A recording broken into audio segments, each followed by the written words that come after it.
Hello friends, कैसे हैं आप लोग। सबको मेरा जय भीम। नमो बुद्धाय। भगवान बुद्ध के सुविचार और अनमोल विचार। भगवान बुद्ध अपने भिक्षु संघ को एक कहानी सुनाते हैं।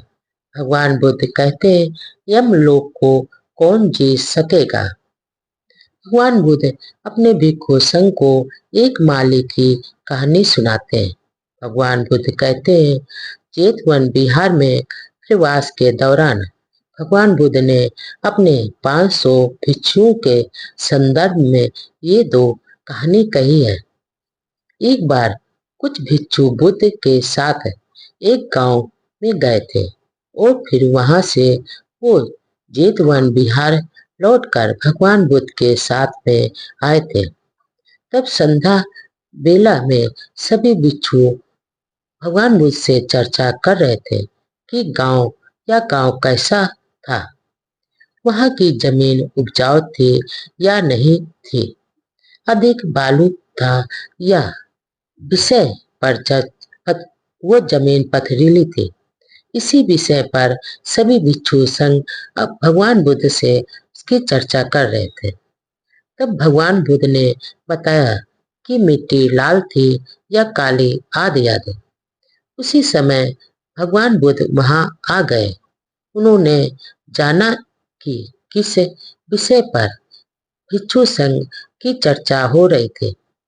तब भगवान बुद्ध ने उन्हें समझाया, भिक्षुओं, तुम उस धरती की चर्चा कर रहे हो जो शरीर से बाहर है। अच्छा हो अगर तुम अपने शरीर का ध्यान करो, उसके बारे में जानो और उसकी चर्चा करो। उससे तुम्हें साधना में मदद मिलेगी। तुम्हें आध्यात्मिक धरती पर मनन करना चाहिए। आगे भगवान बुद्ध ने बताया। भगवान बुद्ध ने एक माला बनाने वाले का उदाहरण देकर अपने भिक्षु संघ को समझाया। एक मालाकार सही फूलों को चुनता है और फिर उन्हें तोड़कर एक अच्छी माला बनाता है। उसी प्रकार जीवन के सत्य को जानने के लिए कौन प्रयत्न करेगा। इस संसार में जीवन के सही रहस्य को कौन खोज पाएगा। स्वर्ग और पाताल की जानकारी किसे प्राप्त हो सकेगी। जैसे एक मालाकार सुंदर सुंदर फूलों को पहचान लेता है और फिर उससे एक सुंदर माला बना देता है, उसी प्रकार धर्म के गुण सिद्धांतों को एक माला बनाकर मालाकार की तरह कौन समझ पाएगा।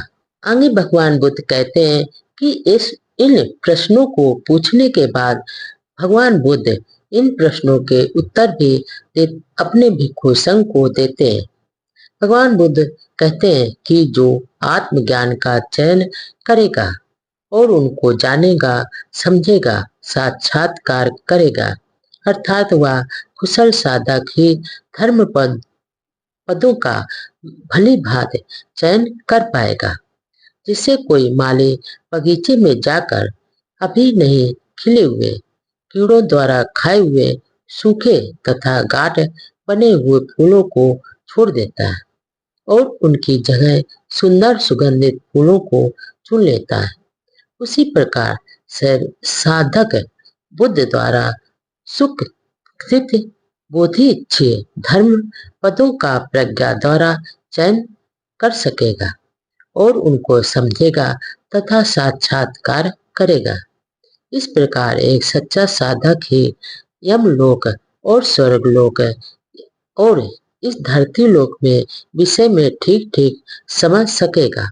ऐसा कहकर भगवान बुद्ध ने ये दो कहानी अपने भिक्षु संघ को सुनाते हैं।